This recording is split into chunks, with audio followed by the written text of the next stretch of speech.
Hi, everyone. Good afternoon. My name is Michele D'Amico, and I'm the Director of Continuing Education and Public Programs at the NYUSPS Center for Global Affairs, or CGA. Since its founding, our goal at CGA has been to prepare global citizens to make a positive impact in the world. We do this through our 2 graduate programs, one in global affairs, and a recently launched MS in global security, conflict, and cybercrime. We are also very proud to be home to the George H. Heyman program for philanthropy and fundraising. Through our open enrollment and certificate courses, we offer professionally oriented education for those looking to enter or grow within the fundraising field. Courses are taught by practitioner faculty who bring their vast experience, expertise, and networks to the classroom. We'll send out a follow-up message to all attendees, so please feel free to reach out to us with any questions you have about these programs. We have also reserved some time at the end of today's event for questions from the audience. Please submit your questions via the Q&A tool. And now I'm delighted to introduce and turn this over to Bianca Derouene, President and founder of Aperio Philanthropy and moderator for today's conversation. Bianca, the virtual floor is all yours. Thank you, Michele. Thank you very much for hosting us here today. I'm Bianca Derouene, President and founder of Aperio Philanthropy. We are a small consulting firm that specializes in providing hands-on support to organizations that are trying to grow their fundraising programs to sustainably fund their missions. On the webinar today, we have a group of CEOs that I have had the pleasure of getting to know over the past year through some of the most difficult months that we've all faced for many of us in our lives. And I'm really excited about today's conversation. The context of our conversation or our topic today is finding your purpose. Purpose can mean many things, but for today, we'll use it to mean, why do we exist in the world? Meaning, why does our organization work on the programs and initiatives that we work every day? It's where our mission and our values come together in pursuit of vision. For nonprofits, the past year has forced us to make new connections with our sense of purpose. In the face of crisis on so many fronts, health, work, education, family, safety, and urgent reckoning with systemic issues, we were forced to abandon our tried and true marketing slogans and answer authentically when donors asked, "How are you part of the solution?" We had to re-examine, why does the world need this organization? What is it that we're bringing to the table? At Aperio, the nonprofits, large and small, that we worked with discovered when we simultaneously answer aspirationally and honestly, transformational opportunities emerge. Purpose is the heart of philanthropy. Our donors are not giving to our organizations, they're giving to why our organizations exist. As we turn a corner and look ahead, we have the opportunity to ask again, what is our purpose? How will we leverage everything that we've learned about resilience, about our own strength, and about our own potential to drive change even faster coming out of the pandemic? And how can donors play a role? Here to share their insights and expertise, we have Joe English, Leslie Gordon, Lisa Gurwitch, and Michele Hall-Duncan. I'm going to take a moment to tell you a little bit about all of them before we dive into the conversation. Joe English is founder and executive director of Hope in a Box. Previously, he worked for Generation, the global education to employment NGO, and for McKinsey & Company as a consultant focused on K-12 education and economic development. Leslie Gordon is president and CEO of Food Bank for New York City. For more than a decade, Leslie has led efforts to feed those in need in New York City and surrounding communities, serving organizations such as Feeding Westchester and City Harvest. Lisa Gurwitch is president and CEO of Delivering Good, a nonprofit that unites retailers, manufacturers, foundations, and individuals to provide people impacted by poverty and tragedy with new merchandise. Lisa began this role in 2015 and brings a passion for addressing unmet community needs. Michele Hall-Duncan is CEO of Encourage Kids Foundation. She began her career at Encourage Kids as a volunteer and joined the program staff full-time 25 years ago. She is also a trustee of Children's Specialized Hospital Foundation and serves on the advisory board of one of the nation's leading anti-bullying organizations, Stomp Out Bullying. Joe, Leslie, Lisa, Michele, welcome, and thank you so much for being here.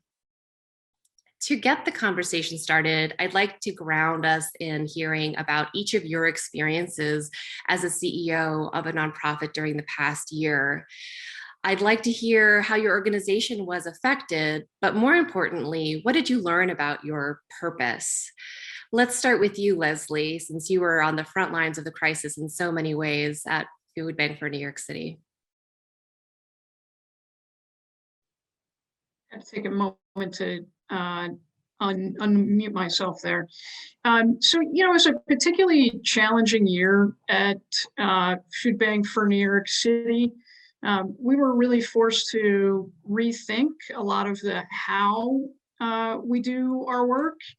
From a personal perspective, it was really a roller coaster. I had a front row seat. I joined Food Bank for New York City on March 20th, 2020. So when they say timing is everything, they definitely aren't kidding. And so, unfortunately, some of the more typical and fundamental work that I would do upon onboarding had to get parked for attention at a later time. And things happen at the speed of trust. So as a general rule, my team didn't actually know me altogether too well.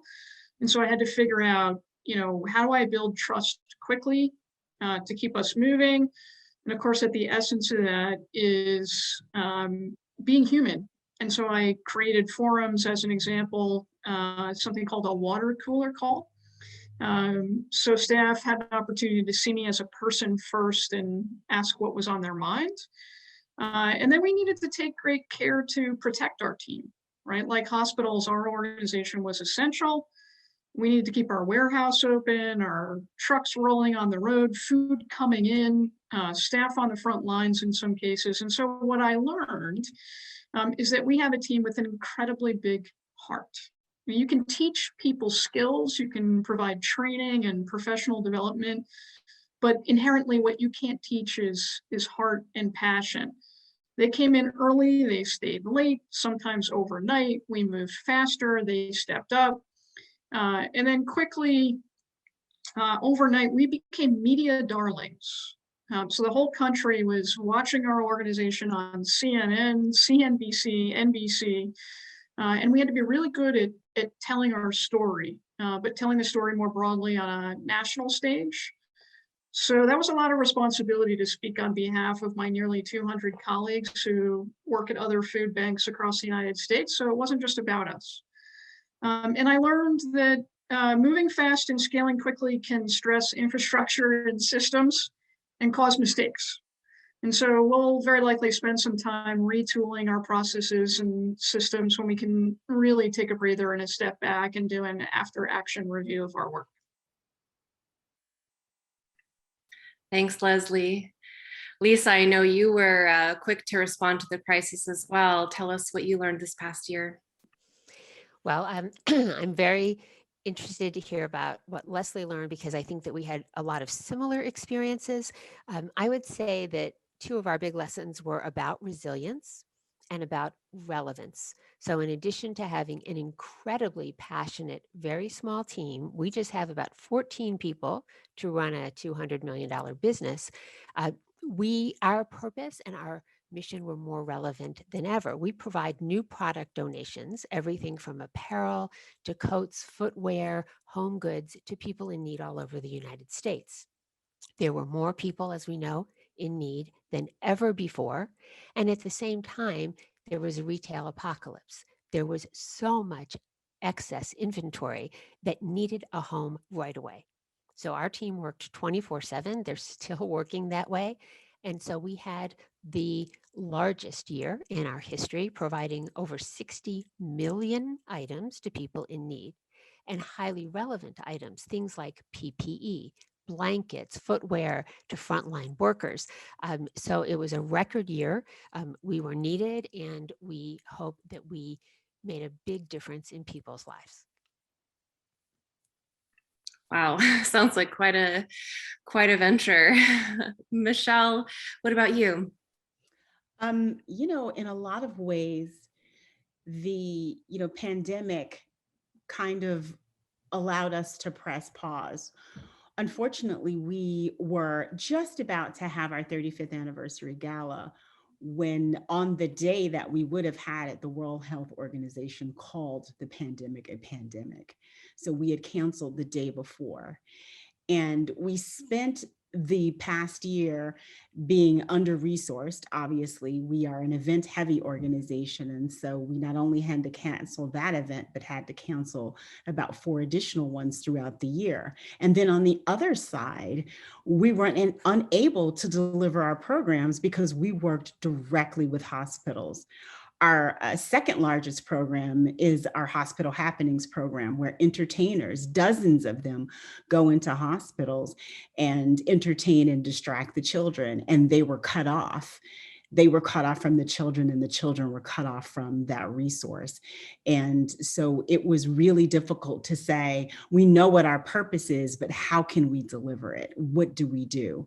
And so I think that, it was an opportunity for us to pause and to really dive in even deeper with our partners in the hospital, with the child life specialists, doctors, nurses, and the like, to figure out what they needed while this horrible scenario was evolving day after day after day. It was a tremendous learning curve for all of us. And I think we're coming out of it whole and understanding that not only will we have to continue to do the work that we're doing, but there'll be new work to do in the future. Wow, what a story. Joe, what about you? Yeah, absolutely. And just as context, as a reminder, so my organization, we help educators all around the country develop and implement LGBTQ inclusive curriculum, right? So we donate boxes of books, we help develop and again, implement the curriculum, and we provide professional development for teachers. So as you can imagine, as schools around the country were canceled kind of indefinitely, there was a big question, how do we adapt our program and still feel helpful and relevant to them? And I think our learning really gets back to what you were saying earlier, Bianca, which is reflecting on your purpose and whom you're trying to serve, right? Our team's initial hypothesis was, let's make everything virtual, right? We'll donate ebooks instead of physical books. We'll disseminate all of our curriculum virtually. We'll do all of our PD virtually. But we kind of pressed pause and said, before we change everything, let's talk to the teachers and ask them, what do you want, right? What would you find helpful right now? And I think the learning from that was actually different. We heard from so many of the schools, we serve a lot of rural schools, we actually really want the physical books still. Many of them transitioned actually to hybrid learning, so there was still some component of being in person. In a lot of rural areas, including where I grew up, a 1,900 person kind of rural town upstate New York, there's very limited access to broadband and internet, tablets, e-readers, which would make ebooks useless, right? And e-curriculum useless. So it was very important for us to really, again, press pause, go back to the people we're ultimately trying to really support and spend as much time as we can with them to understand their needs. And as a result of that, we adapted our program to actually be quite a bit more of a hybrid than we had initially thought. So Joe, I'll start with you and ask, as you were making all of these changes and really connecting with your purpose, how did your donors come through for you? So we actually, the vast majority of our donations come from individuals, and they came through and did kind of above and beyond what we were really expecting. I'll say donors, I think, were very smart, and it was responsible for them to first focus their dollars on frontline services, right? Like Leslie's organization, like that is really where the life-saving work is being done. And we saw, at least for the first several months of the pandemic, there was quite a shift toward frontline healthcare, food, shelter, things like that. And that was very important. And I think we tried to take a step back and not necessarily compete with that, recognizing that again is life-saving work. And I think as more time went on, and especially in schools, there was this growing crisis of resources and stress and mental illness. There was then the ability to kind of revisit those conversations with a lot of our donors and make the case for our cause as well. I do think personally one of the most underreported stories of the last year has been the toll that the pandemic has taken on LGBTQ and marginalized youth in general. Since the start of the pandemic, twice as many LGBTQ youth have been calling suicide hotlines. So there's a dramatic need to provide that support to them. And schools, just given how much time during the day that is part of a student's life, that can really be a site for providing them help. And schools really have to be a refuge. So I think that donation, that sort of message resonated with a lot of our donors, and they came through. Michele, you mentioned being in a position that so many organizations are in where they've depended on event revenue for years, and then the events got canceled or maybe went virtual, or there's this time of uncertainty. What did you learn about your donors? How did they surprise you? Well, one of the first things that happened is one of our long-term partners, not only a partner in program delivery, but a partner that will sometimes provide funding, called us and said, "What can we do to help you with delivering programming?" And they said, "We actually want to provide some funding." And so we went to, much like Joe talks about, we went right to child life specialists, and they're our lifeline in the hospitals. And they said, our kids are isolated. In many instances, we're saying one parent or no parent can visit. We're trying to keep as many people out as possible. And we came up with a program where we would give the kids COVID coping kits. And they came in Ziploc bags for sanitation and safety. And they had all types of items that we had been told would help these children when they were in isolation. And so, because PPE, for instance, was something that was, highly needed to be conserved, a physician could take that bag in on his way in and hand it to a child and say, the child life specialist is going to call you on your telephone, or if they were lucky enough to have CCTV, you'll tune in to an art therapist in a separate safe place who will walk all of you through how to do a model magic project or something like that. And, it was those types of little things, not only the donor calling out of the blue and saying, we want to help you, but then us turning around and being able to have a purpose, to get back to what our purpose was and to feel great about it. And so we sent thousands of those kits out, and it was amazing. And, our donors just showed up in small and large ways that we truly, truly appreciated. But also, like Joe said, many people were concentrating on the task at hand, which was to feed our healthcare heroes, to clothe people that had become homeless, to take care of the hundreds of thousands of kids who were no longer in school, where we learned they get so many resources. What an incredible story. I would love to see examples of those art projects. Those sound delightful. That's so creative. Lisa, Leslie, kind of the same question for both of you. I know you were inundated with just an outpouring of generosity, and supporters new and old came through for you. I'm curious if anything surprised you or anything stood out to you through that experience. Lisa, do you want to share? Sure. It was a challenging year for us too, because we depend quite a bit on event revenue from 2 events. We had to go virtual. Many of our donors hung in there with us, so we're grateful for that.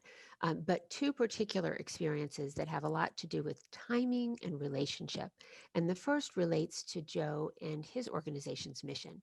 At the end of 2019, we had the most successful cause marketing relationship we had ever had, campaign, and that yielded over $1 million specifically targeted to disadvantaged and homeless youth.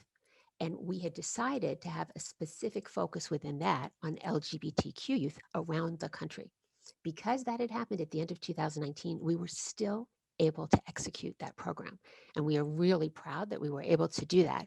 Otherwise, not sure what would have happened. But the second phenomenon, and others on the call may have experienced this too, is one of our closest foundation friends decided to make their grant unrestricted early in the year instead of having restrictions. We were really grateful. And then they did a second round of funding towards the end of the year, again unrestricted.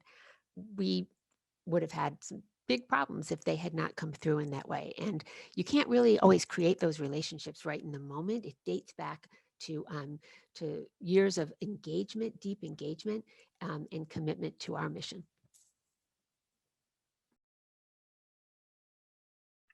Leslie, what about you? Oh, I gotta get the mute button. Sorry. There you go. Like you've heard from other folks on the panel, our donors really stepped up in some remarkably historic ways as the need itself did. We saw more need and frankly more donations from individuals than any time in our 37-year history as an organization. Donors gave us transformational gifts, to Lisa's point, unrestricted transformational gifts that allowed us to have the quick capacity to make a large impact on the ground and helping our neighbors gain access to good food. What was interesting and a little bit different, though, is that we saw a lot of our donors help to tell our story and tell the story around food insecurity. And so we had more donors as storytellers, if you will, than ever, asking for language to share with their networks, agreeing to be on camera and parts of videos, mobilizing their friends on social media, getting on the air for radio interviews, and effectively running their own personal food bank campaigns. And so that was interesting. It's very exciting. And I'm thinking about, Leslie, you're making me think of my own experiences when I was at the American Red Cross during Superstorm Sandy, and all of just the creative ways that people brought whatever time and talent and treasure to bear on behalf of the organization. And pivoting back to you, one of the challenges we faced there was, after being in crisis mode for so long, with the purpose being, meet the needs of the emergency, stop the gaps, keep it together, for the work at hand. There was this sort of weird period when things started to normalize, where our sense of purpose felt a little bit more fuzzy. It's very hard to transition from crisis mode into what's next. How are you approaching that transition? Yeah, we keep our finger on the pulse as a matter of practice in, crisis times, and not about what the needs are on the ground. And so we ask our stakeholders and the people who we serve to share their insights and input on how things are different, what we could do better for them. And so, we're taking time to be clear about what our strategic plan, as an example, looks like for the next 3 to 5 years out. And so you really do, in this moment, have to hit pause in some ways. If you have an existing strategic plan, it's revisiting, what did we plan to do? And is that no longer relevant? Or is it a yes, let's continue and stay on the course, and there's some new opportunities that have arisen or new ways of working that we can leverage and channel to create additional impact. And so, to be honest, it's very tactical. It starts with having strategic conversations with our board, with our senior leadership, and our stakeholders, as well as staff throughout the organization, to help shape our way forward. Thanks. Lisa, you mentioned that you have the whole structure of your business has been disrupted or changed or innovated in so many ways this past year, given the impact of this crisis on your partners in the retail industry. And you've been with the organization for a number of years now, so I imagine this is a bit of a turning point for you in terms of your vision. Tell us how you're approaching that. Sure. Well, we're very proud that we were able to be there to provide an environmentally sustainable solution to this business challenge. So our vision is about creating a more equitable world. Part of that vision is also supporting businesses that are focused on sustainability. and environmental impact. So it was actually kind of a perfect storm of being able to do all of that. At the same time, to everybody's point about keeping an eye on our vision, this vision of a more equitable world was a vision that we had to be thinking about last year with the racial reckoning that took place in our country. So while we're trying to execute every single day, we've also convened a task force of internal folks, including board members, and external experts, people from the world of philanthropy, corporate ESG, to really help us consider how we can deepen our impact in that arena. And I think that while everybody is struggling to do what they need to do every day, sometimes it's helpful to be able to think about that bigger vision and the purpose, and it inspires people to keep going in the everyday.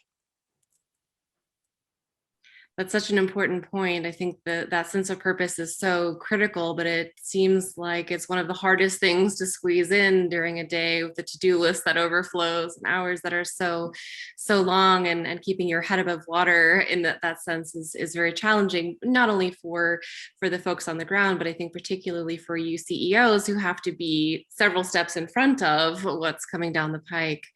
So sort of on that topic, Michele and Joe, as we've talked about, you all were in the front lines in a lot of ways, but not in the ways that we typically imagine the front lines have looked in the past year. So as you're turning the corner and thinking about your relevance and the urgency of your work at this time, what are some of the things you're doing to cast your vision going forward? Michele, I'll start with you. Again, I'll say we go right back to our resources in the hospital setting and ask them, where are you now? And we know you need us, but how do you need us in this particular moment? And what is our purpose in this particular moment? And I think, what we've been hearing about most recently is what's happened in the pandemic that has been an unexpected silver lining. Things like when children are shut in the house.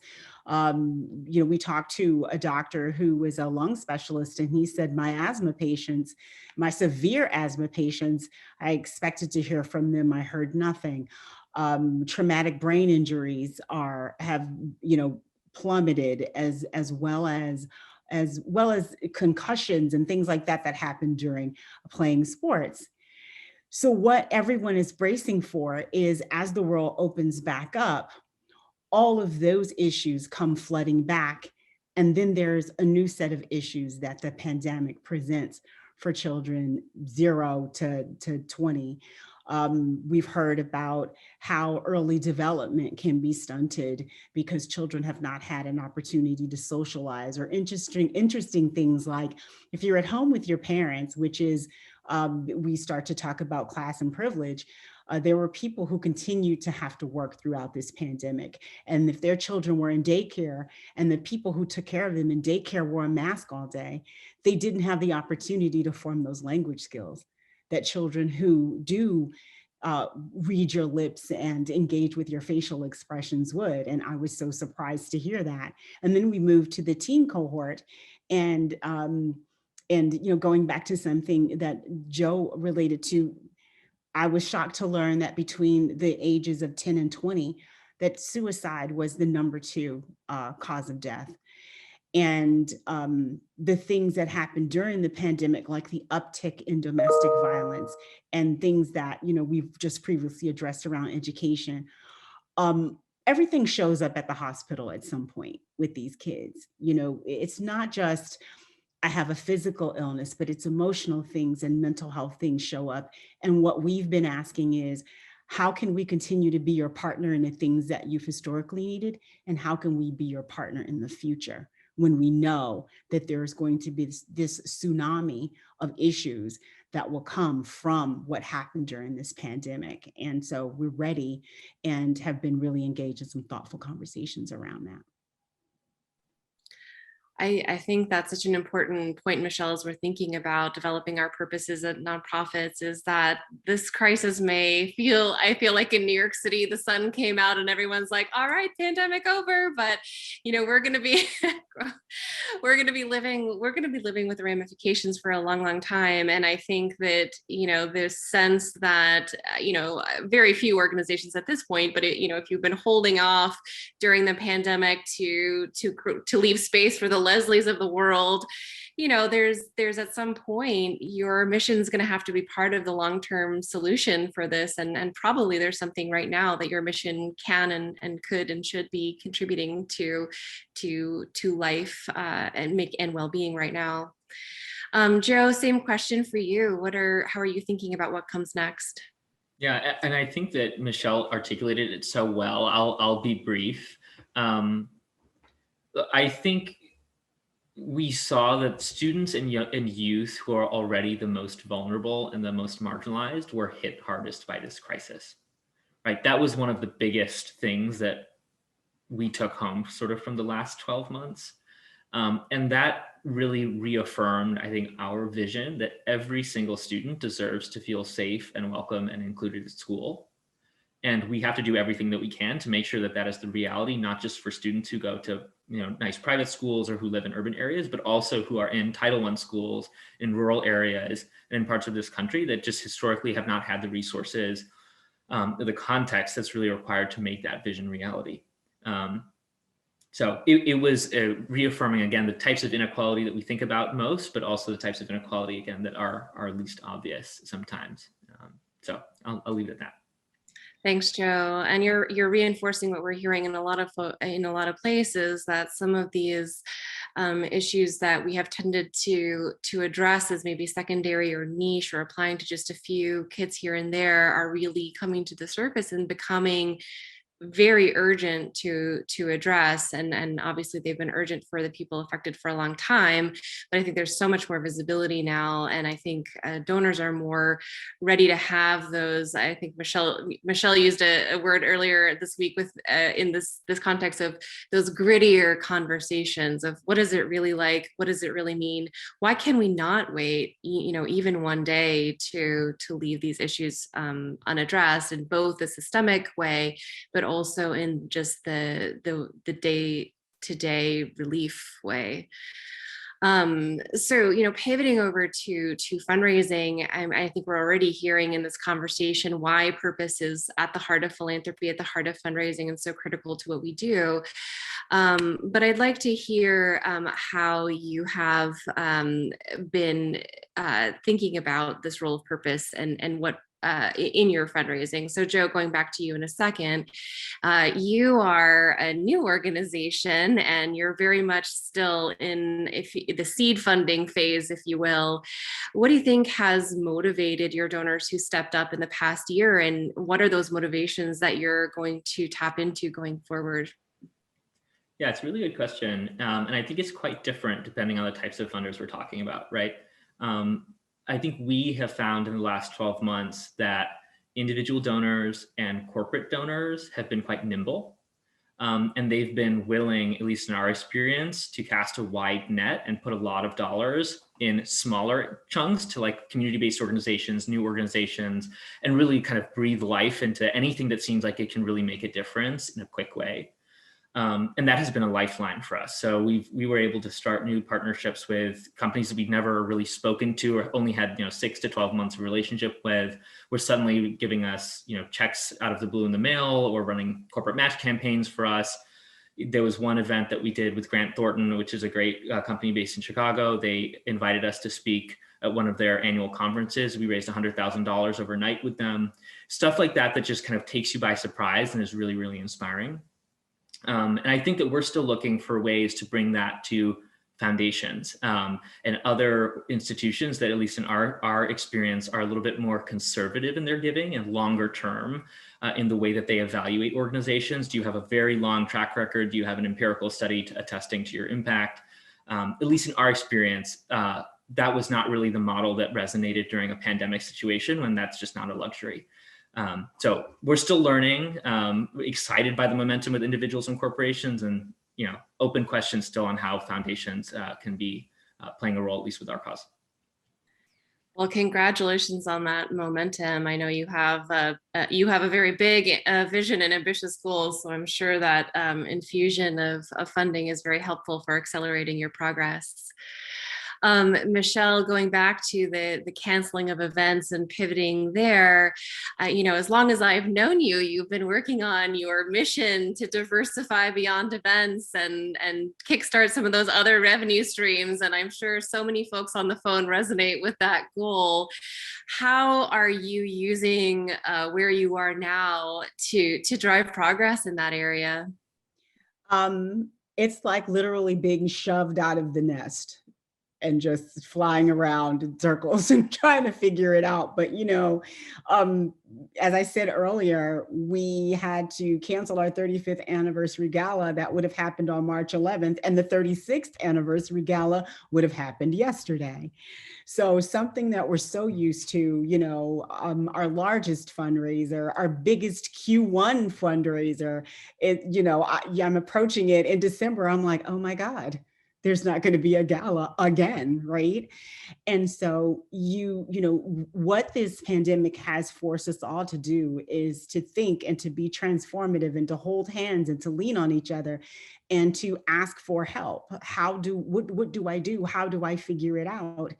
And so this year, what we decided to do instead of having a gala was to have a campaign that honored our pediatric healthcare heroes. And the best things out of it was it forced us to go in and have, like you said, even grittier conversations. You go to our websites and, there's always like, probably the best version of the mission. For us, it's like, oh, we're giving joy, hope, healing, and comfort. Why are we doing that? It's really starting to have the conversation about what it's like to be a child who gets hit by a car and shows up in surgery and is broken apart, and the trauma that family goes to, the beginning of that journey and what that looks like. Or, really talking about what it is like to have a child that has a chronic illness. Or how do you, today, someone will tell a parent that their child has cancer. And they will have to figure out how to tell their child, you're sick and we're going to make you sicker to try to make you get better. And what does that daily journey look like for the family, for the siblings, for everyone? And that's the story that we need to start to tell. Not here's the outcome, but what's behind that scary door that we're fixing. So I think storytelling and transparency and really looking people in the eye and saying, this is why we exist. It's not for fun. It's essential. So well said. Thanks, Michele. Leslie, I think you have, I think several thousand new donors, I'm assuming. How are you engaging them in what comes next? And for both your new donors and the people who've been with you all along? Yeah, so a little bit of inside baseball. We're busy building what I call a back-end framework to keep supporters energized and excited, not only about the what of we do, but really how we change the life of just one person or one family, and how donors can see themselves in the story. And so you can expect some very strong storytelling. I feel like I'm like a record on skip, but this is so critical. Some really strong storytelling from us through various channels, including small, intimate meetings from donors. So it's not really about giving the big numbers about the millions of people in need. That's just too big for some people to wrap their head around. And so it's about, for example, the story of the mom who had to step away from her job to be at home with her young daughter who was in remote school because there was no one else to watch her. And about how Food Bank made sure that the one thing that they didn't need to worry about when their SNAP dollars ran out was about food, and how that takes an incredible weight of stress and anxiety away and allows them to be, just for a moment, the great mother-daughter pair that they are. And so you can expect to see a lot more of that from us. Thanks, Leslie. So Lisa, last question on this topic goes to you, which is that we're hearing from more and more major philanthropists, whether they be companies, foundations, or individuals, that they want to change their relationship with nonprofits, that they want to be genuine partners and go beyond cutting just a check and being part of the solution holistically. How are you engaging partners as you're building your plans for what next to build those kinds of 360 partnerships? I think it's a great question, and it also relates to everything that Michele and Leslie and Joe have mentioned, because different kinds of supporters give in different ways. Some people give from the heart, some people give from the head, and we all have the job of trying to meet all of their needs all of the time. So when we talk about outcomes orientation, that's what foundations are looking for right now. Individuals want to engage. And so what I've been losing a lot of sleep over is how to create that experiential opportunity for people given COVID. And that was something that was missing throughout the course of the year. I think that some people were able to continue to volunteer in food banks, and I think that's terrific. But I know a lot of the food banks we work with really suffered because they didn't have enough volunteers. So it's one thing for me to talk about the needs of people who are unhoused. It's another thing to go in a respectful and not a show and tell kind of way, but a respectful way, and to learn that people living on the street may wear socks for a week or two, and when they take them off, the skin comes off of their feet. Or to take folks to the Bahamas after the hurricane and see a great grandmother living in her yard because she can't move back into her house. So whenever we're trying to create relationships, whether it's on the corporate level, foundation, or individuals, we have to understand their motivations, what speaks to them, and because we work nationally in partnership with local organizations, listening to them and doing it all with respect too. Thanks. So last question, just before we go into the Q&A time, getting a little more practical here. We talked about at the beginning of this webinar, the difficulty of making space mentally, emotionally, creatively, time-wise for thinking big and thinking forward. What practical ideas do you have for the folks on the call who are now starting to wonder, well, am I thinking big enough about my organization's future? What do you do to elevate your own thinking? Michele, do you want to go first? I think, I went to a Big Ten school. You just got to go big or go home, right? Our job is to take resources from where they are and move them to where they're needed. And, this has just been amazing to listen to my fellow panelists talk about how they do that and how forward thinking they are. Honestly, in all areas, the problems aren't going to run out, right? So you have to keep rising to meet the occasion. And that's just what I say every day. I gotta go out there and get it done. What about you, Lisa? Well, certainly sharing these experiences with colleagues really helps.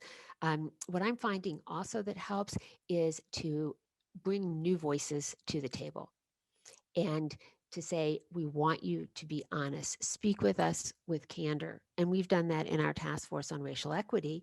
We called a session that we had voices of our community partners. And we weren't asking them to get on a Zoom and say thank you. They do that a lot, and we know that they're appreciative. We really wanted to hear not only what our impact is, but how could we deepen our impact? And they gave us the straight scoop. And that's what we need to hear in order to find our course forward. Joe, what would you add? I would say absolutely think big, but also always focus and remember the North Star that you're working towards. I think it's easy sometimes to be pulled in a ton of different directions, especially in a crisis situation. And while it's good to be flexible and nimble, you don't want to lose sight of who you are as an organization and what is your core value proposition? Why do you exist? You uniquely exist, and what unique value do you bring to the people you serve and to your community? And if things fall outside of that, be really skeptical that that's actually the right thing that you should be focusing your very limited time and resources on. Well said. Leslie? I love this question. Just the sheer question alone energizes me. Look, so it starts, in my opinion, with creating a culture within the organization that really empowers and supports this kind of work. Often when you ask staff in organizations, they'll say, well, I didn't know I could think like that, or that isn't my job. And so you have to create a culture where people feel the permission and they feel empowered to think bigger and model that for them. Good ideas come from everywhere at every level of the organization. And so you have to create the space for stepping outside of the work that we do today and encourage your people to be curious. Ask questions like, what if we did this? Then what would happen? And so, I also find that sometimes the best ideas don't often come from the people who are closest to the area of work. And so we need to allow for that, right? Have, I think as Lisa said, diverse thinkers and voices at the table for an intentional or deliberate session around innovation or big thinking is important. And then there's frankly simple things, everyday things that you can do, right? Because this is not a one and done or once a year sort of thing. I like to think of it as an ongoing value. So it might be as simple as creating an ideas box where people can drop off big ideas at will. And there's a way to incentivize and reward this kind of thinking, both internally and with your closest partners and stakeholders. It might be about rewarding creativity or creating contests, or maybe an impact fund where you set aside a certain amount of grants and you have people who come forward with big ideas and big thinking proposals to seek funding. I love that idea of an ideas box. Well, thank you all for sharing your stories and experiences. And I have learned so much from the conversation, and I'm sure our audience has as well. But I want to give a chance for them to ask you questions directly, since I've been hogging the microphone. So I'm going to turn it over to audience questions now. You all can drop any questions that you have for the panel into the Q&A tool. We'll start off with a question from one of our attendees. How have you shown or communicated the impact of this past year's support to your donors? Who wants to jump in? Tell us what you've done or what you're thinking of doing. Joe, you want to kick it off? Yeah, I'm happy to. So we've actually relied a lot on stories directly from students. I think in the past, typically we've relied a lot on educators as the way to communicate our impact, because they're the main folks that we work with. But I think getting to what Lisa was saying earlier around, you want to give something to all donors that's really resonant, whether that's foundations or corporations or individuals. We have found that one of the most universal things we can do or share is stories directly from students. That really resonates with everyone. And I think it's a good starting point, at least, for every conversation. So that's been something where we focus quite a bit more of our sort of communications.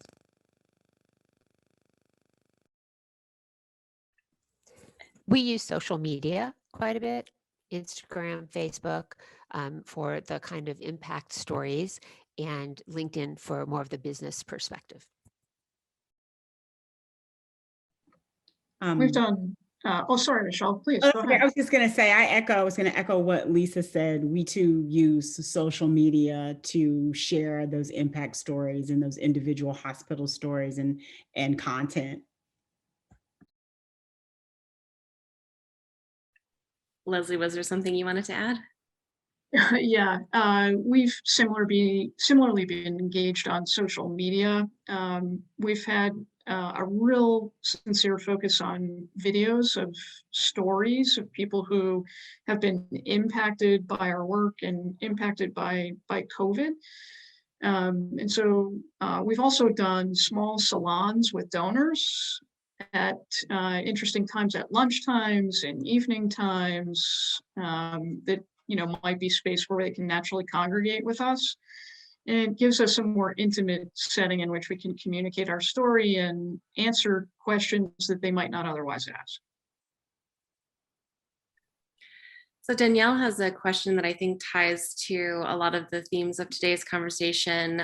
What types of tools and mechanisms are your program and development staff using to collect client feedback or donor and supporter input to inform the storytelling, adaptations, and strategic plans that you all are making? Joe, you mentioned you were getting feedback from teachers. How did you actually get that feedback? Yeah, so we do kind of two, I'll oversimplify this, but I think that there are two ways. One is really low touch that teachers can do in their spare time in like 5 minutes, which is a Google survey, super straightforward, nothing fancy, very easily worded, sort of multiple choice and a few short response questions, right? They're overworked, they're overburdened. They're like not only teachers, but they're also playing the role of like therapist, surrogate parent, nurse. Like we wanted to give them something easy. And the second is much more hands-on. We have two of our members of our team facilitate small group monthly meetings with our teachers, and those are consistent groups month to month. And that serves sort of two purposes for us. One is it's a good community for them, right? As they're going through this crazy experience of navigating the pandemic, but also using more diverse and inclusive curriculum. It's just a great kind of safe space for them to support each other, ask questions, and problem solve, but also creates a great space for our facilitators to ask them, like, what's working with our program? What's not working? What would you like us to do more of? So it's kind of two birds, one stone with that. And we found that that sort of duality of the high touch, low touch options has been nice to let educators make the choice themselves. Love that. Michele, how have you been connecting with the hospitals and the patients that you serve? Really just our senior director of programs has, first of all, she recently sent out a needs assessment, which will be great in hearing what hospitals have and then what they feel like they'll need in the future.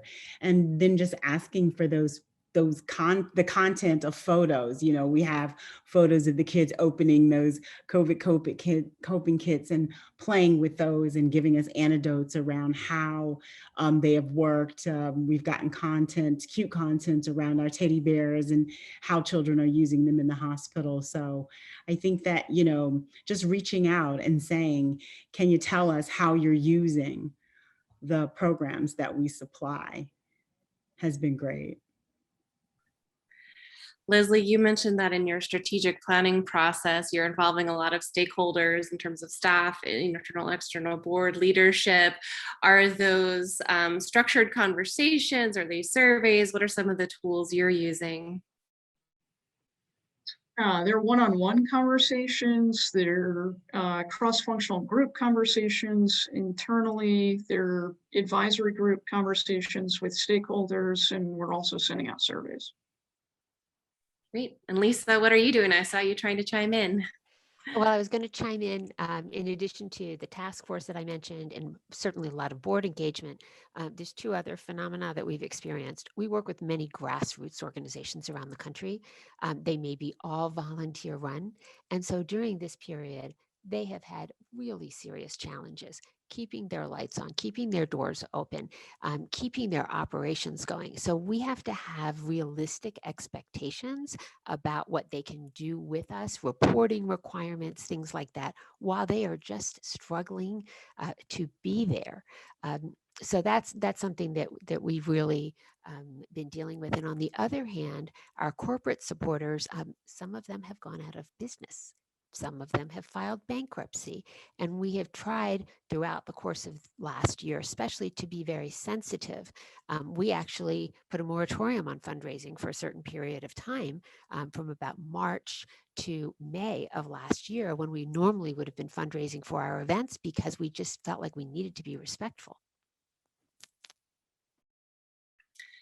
So speaking of grassroots organizations, Cynthia wants to know, for a small nonprofit that is primarily using a grant-driven fundraising approach, so the opposite of Joe, how would you recommend attracting small and medium-sized donors? Joe, I'm going to pass this one to you. What's your secret sauce? I wish I had a really clean answer for you, but I don't. I mean, I think the advice that we got, which we actually didn't find to be quite effective, was to really, really heavily invest in social media. I feel like that's a really easy answer, like build a big social media presence, advertise yourself, get influencers. That's really, really hard and time consuming. And we found that even some of our like most successful campaigns where we had like influencers like tweeting about us on Giving Tuesday and posting photos would pull in like, you know, $1,000, $2,000, right? So we found that actually to be a bit of a red herring. Instead, what we have tried to do is a little bit of a hub and spoke model where we would have people who are in our network organize like an evening with Hope in a Box. It's not necessarily billed as a fundraiser. It doesn't have to be like ticketed or anything, but they invite 10, 20, 30 of their friends, and we share a little bit of our vision, our work. And at the end, we tell them, if you're interested in supporting, here are a couple ways to do it, and this is the impact that you can have, and share that with your friends if you think of other folks who might be interested.